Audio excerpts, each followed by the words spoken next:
Get the home field advantage every time with Fairfield by Marriott, official hotel partner of the NCAA. Whether you're a student athlete working toward your championship dreams or your team's biggest fan, Fairfield by Marriott has everything you need to get ready for game day. From comfortable guest rooms to complimentary hot breakfast, Fairfield is part of the Marriott Bonvoy portfolio of hotels and official hotel partner of the NCAA. Visit fairfield.marriott.com to book your next game day stay.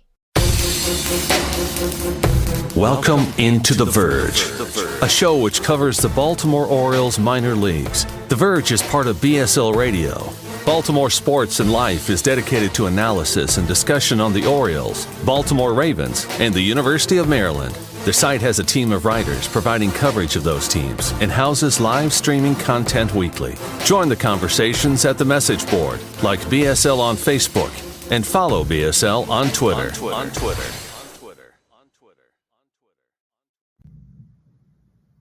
Want to make a podcast? Spotify's got a platform that lets you make one super easily, then distribute it everywhere and even earn money, all in one place for free. It's called Spotify for Podcasters, and here's how it works.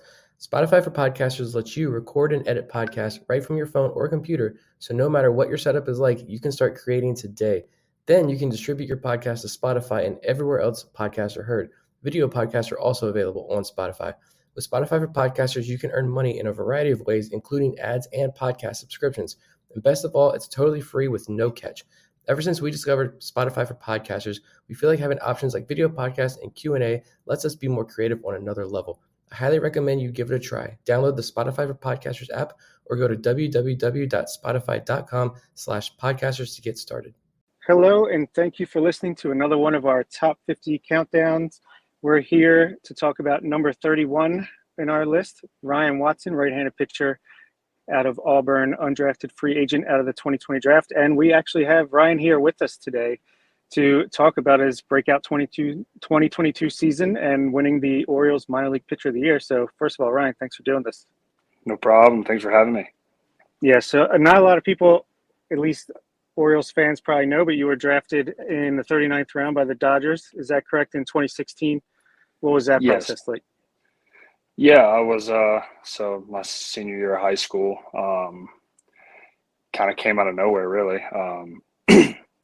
Yeah, they took me in the 39th round. It was pretty cool to see your name scroll across the computer screen there, but I turned it down and went to Auburn, and that led me here. Yeah, what was the deciding factor with that? Just you wanted to go to Auburn? Like you wanted to experience a college life, or? Yeah. For me personally, I just don't think I was ready Gotcha. at 18 to, pack up all my stuff and move to Arizona, which is where I would have gone with the Dodgers. So I don't think I was, mature physically or mentally for that. I just pack up and move across the country. So that was a big factor of my decision. But then the other factor, of course, I loved Auburn. I grew up there, and remember going to Auburn games since I was like 4 years old. So that was a big dream of mine as well, to play for Auburn University. Yeah, that's cool. And it's interesting point you bring up there, especially coming a day or two after the Orioles just signed a bunch of 16, 17-year-old kids out of the Dominican Republic and Venezuela. I'm sure that'll be a culture shock to them at some point soon. But so then you go to Auburn, and the 2020 draft, the 2020 season in general, just wild. COVID shuts everything down. There's no minor league season, very little college ball, and a shortened draft, 5 rounds. Obviously, you're undrafted. First of all, where do you think you would have gone in a normal now, 20-round to 40-round draft? And what led you to sign with the Orioles out of all the teams? How did they recruit you, and what did it come down to with your decision? It's hard to say where on the boards I would have gone. Being a college senior, really, I didn't have, standalone, just like standout season at Auburn. I was out of the pen, fairly consistent, I'd say, my first 3 years. But I did feel like that fourth year, I made some things click and things were starting to roll. right up until when we got shut down. So it's hard to say, especially not having that full season my senior year. But yeah, we got college, season got canceled. We got shut down. I kept throwing, just in hopes that either, I'd get picked up or the season, college season would come back or something. But yeah, so I kept training and stuff. And then I think it was like 2 weeks before the draft, I got the first call from the Orioles. And, I didn't, honestly, I had no idea that they knew who I was, at that point. Yeah. But it was exciting. It was a promising phone call, and it was really one of the only ones I had. I had a couple other teams reach out, but it was obvious that the Orioles really, really wanted to give me a shot, and I was really excited to come to terms, and make an agreement with the Orioles when that day came. Yeah, that's great. And I just looking at it now, after a couple more drafts subsequently, it seems like you fit that mold that they want, a big, tall, right or left-handed pitcher. I don't know if that matters, but with a hoppy fastball, like that seems to be who they go for in like the 10th to 20th round, and just, picking out guys who they think they can develop. And clearly they thought that about you. You worked mostly out of the bullpen in 2021 with Delmarva Aberdeen, same as your college. But at what point did you realize they wanted to turn you into a starting pitcher? And what was that like? Were you encouraging that, or whose decision was that? Yeah, well, really, in my first spring training, they told me, hey, we want to make you into, a starter, and they, caught me by surprise a little bit, just because when I signed, it seemed like I was being signed as, strictly a bullpen piece. But, I did a little bit of both. I had a couple spots the pen, and so in college was never really up there. So it would be hard, like on the workload side of things, to just jump straight into a starting role, which I was fine with, build up, they were looking out for me and my health, my arm, they did a really good job with that. But this year it was kind of the same kind of thing, be a scheduled, back in tandem guy to start with. And, first couple of games went really well. And then some things happened with the rotation that opened up a spot, and, I jumped in, and, it felt like I never looked back after that. Just kind of jumped right in and kept going. Yeah, it was a great year for you. You really broke out and really seized the opportunity in Bowie. Had 95 innings with a 3.41 ERA. And I think I read in a John Mioli piece that he wrote for Maximizing Playoff Odds that you had a velocity bump. You increased your velocity from 21 to 22. Is that correct? Yeah, that's correct. I bumped up a couple miles an hour in velo between. Yeah, and on that, like how much do you get into the analytics? I know like the Orioles really like to do the deep dives with the spin rates and all that. How do you get into that? I really just use it as a tool. It's great, and we all love it to look at numbers and see where you compare on certain things. But really, I think to maximize it, you just kind of got to use it as a tool, and not get too caught up in it. Because if you do, you'll drive yourself crazy trying to reach certain spins and whatnot. But yeah, I check it in between starts and see where I was sitting at as far as the metrics and stuff go.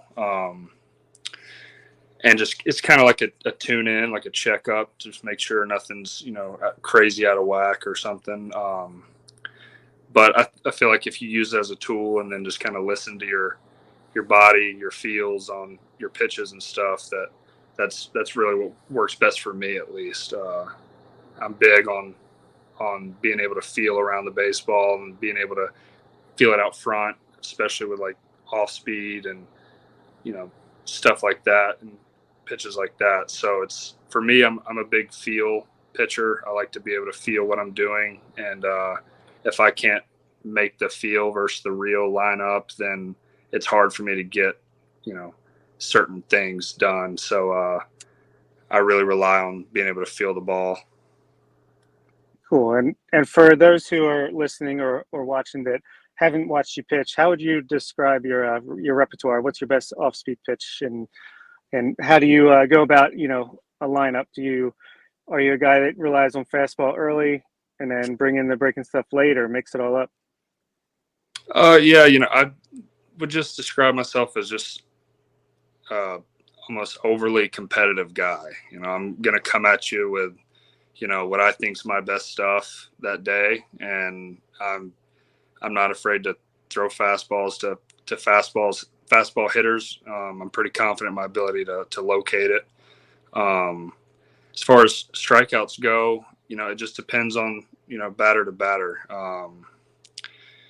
Some days slider's working really well, some days it's the curveball, and then I've been able to strike out a good bit of guys with what some would say a below, I guess, average in today's game fastball. I'm not blowing it by them at 100, but it's just the right count, the right timing to be able to sneak a fastball by a guy. I like doing that a lot, and it helps a lot when you've got catchers like we've got in our system behind the dish. They've got a great idea for the game, and they know how to call a game. So it's, as a pitcher, that's a big sigh of relief when you've got guys that know the game, that know you, and that are really good at calling games behind the plate. It takes a lot of stress off your shoulders as far as executing a game plan towards a team.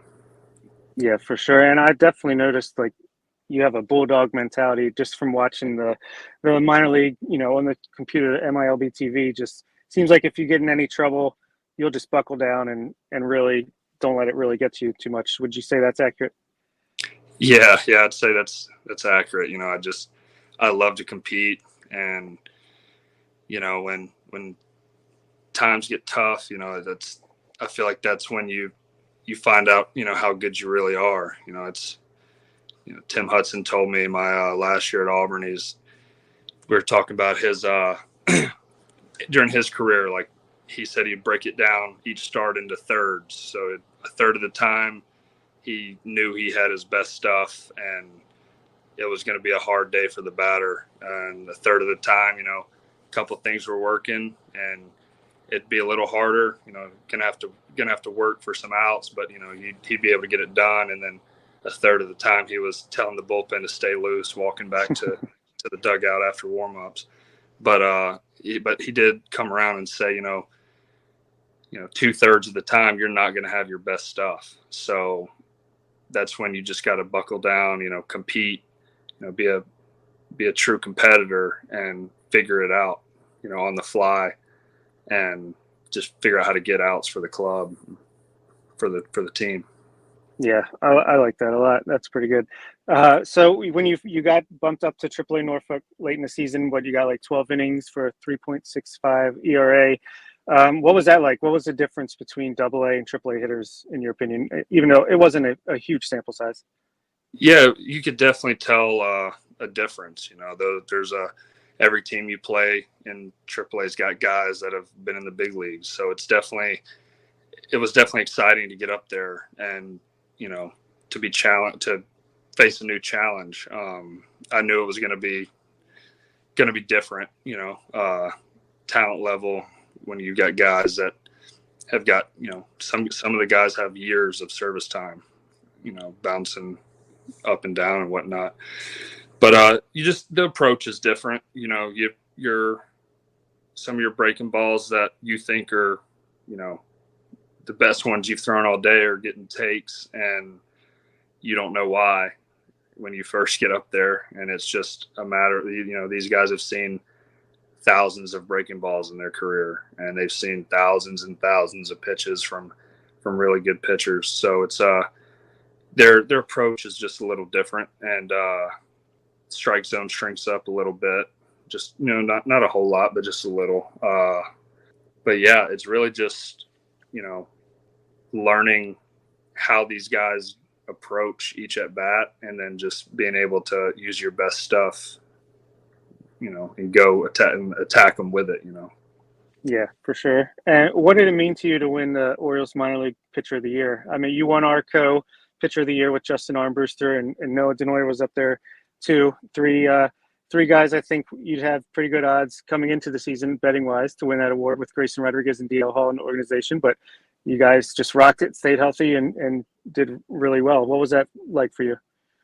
Yeah, I mean, it was an honor. It was just a testament to some hard work that I've put in, especially over last off season. I'm down here in Tampa now, working out with my trainer Theo again, and throwing pins over at Anthony Telford's place he's got down here. He's a Orioles reliever from the early 90s.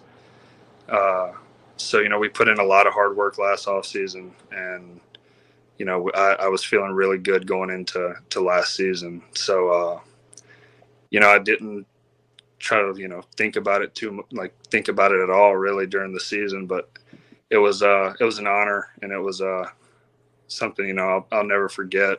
But I want to use it as a building block, because while it is an honor and it's a great, I'm grateful to receive it. It's we all still want to make it to the big leagues, so I want to use it as a stepping stone and as a mark, and build off of it, and hopefully be able to achieve the end goal.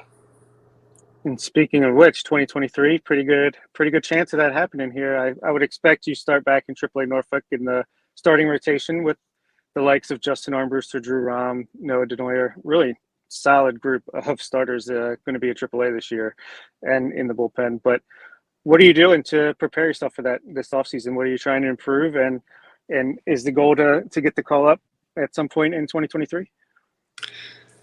Yeah, I mean, I'm working on I'm really just working on sharpening everything up from last year. I want just to shrink the spray chart, you could say, on slider, on the off speed, really. Just tighten up the groups a little bit, and more consistent, especially with the slider and the changeup. Those are my two big keys this off season, is really just sharpening those two and building off the curveball and the fastball. As far as what happens this year, I have full faith in the front office with the O's, and when the time's right, it's right, and they're going to make the best decision that they can, and I've all the faith in the world in them, and what and they make the right decision. So it's when the time comes, I'll be ready for it. But until then, it's I trust that they're gonna do what's best for the ball club. You're making these segues easy, because I was going to just talk about this front office in general and what they've been able to do over the past few years, and just really build one of the best farm systems I've been able to see since I've been following the Orioles or minor league baseball as a whole. What's it like day in and day out in here with all these talented guys on offense and on the mound too? I think it goes underreported, the guys that they're developing on the pitching mound too. Oh yeah, for sure. It's awesome, because as my college coach would say, iron sharpens iron. So when you go to work every day and you got some of the best guys in all of minor league baseball, in the same clubhouse, you can learn a lot. And if you pick the brains of some of these guys and just talk ball, then you can really learn a lot if you take advantage of that and really use it to your advantage, because a lot of the guys, I mean, we all do it in there, we're all talking ball, we're all talking shop, so it's a really neat atmosphere to be around, a lot of guys that are really good at what they do and are, really good at their craft, and just be able to bounce ideas off a handful of guys it's awesome, especially, when you're all just competing for the same goal. That's just to, help the big league team win one day, like just be able to help the O's.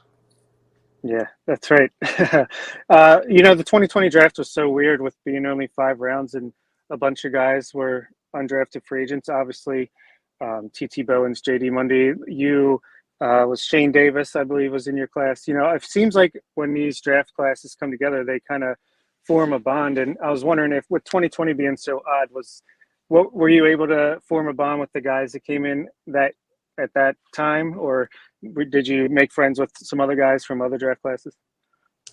Yeah, I mean, we still were able to form a bond. We were still doing it. We did some like Zoom call stuff, bonding exercise type things with the draft class that year, and actually some of the other guys from previous draft classes as well, just to kind of get us, acclimated, I guess you could say, to all the guys throughout the system. But yeah, I mean, pretty much showed up for our first spring training. We kind of all knew, who each other were. So it was kind of like we'd known each other for a while, but it was the first time we'd all ever, hung out in person. So it was cool to finally be able to see everybody in person and, start working together and stuff. But yeah, it was a good mix of guys that from that draft class, and even some of the guys from the previous draft classes, we're all pretty close, so it's pretty cool. Yeah, that is pretty cool. I'll end with a fun one. All right, the game's on the line, and you have to face the Baltimore Orioles prospect team. What are the top 3 guys you don't want to face with the game on the line at the plate? That's a tough question because there's a lot of, they can ball real well. That's a good question. I think the one of the obvious ones, Gunner. Does he count? Yeah, got to be right. Yeah, we can count him. We can count him, but Norby, he was. I mean, you could just go down. You can make 3 teams out of guys I wouldn't want to face. Right. Seriously. But I mean, Norby was crushing the ball all year. Westberg, he had an outstanding year as well at the plate. Cowser, Prieto, those guys don't like to get out, it seems like. So, I mean, there's a handful of guys, but, I think since I started, with playing in the Orioles organization last year I started in Delmarva with Gunner, and you could hear the wind on his bat coming from the dugout. And I was like, hey, that guy's got some speed, and he's done nothing but prove it. So. Yeah, well, I think the Orioles fans are in for a treat over the next few years as you guys start hitting the majors and making your impact known. We saw it a little bit with Stowers, Adley, Gunner this past year. Bradish had a great year, and I think you're going to be a big part of that as well. And we're looking forward to it. And thanks again for joining us on this podcast. Yeah, thanks for having me. I appreciate it. It's an exciting time to be an Orioles fan and an Orioles player. Absolutely agree. Thanks, Ryan. Yep.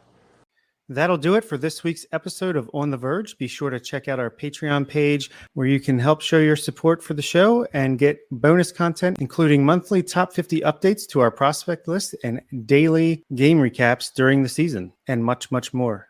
The United States Border Patrol has exciting and rewarding career opportunities with the nation's largest law enforcement organization. Border Patrol agents enjoy great pay, outstanding federal benefits, and up to $20,000 in recruitment incentives for newly appointed agents. If you are looking for a way to serve something greater than yourself, consider the United States Border Patrol. Learn more online at cbp.gov/careers/USBP. That's cbp.gov/careers/USBP. For the ones who get it done, the most important part is the one you need now. And the best partner is the one who can deliver. That's why millions of maintenance and repair pros trust Grainger, because we have professional-grade supplies for every industry, even hard-to-find products. And we have same-day pickup and next-day delivery on most orders. But most importantly, we have an unwavering commitment to help keep you up and running. Call, click Grainger.com, or just stop by. Grainger, for the ones who get it done.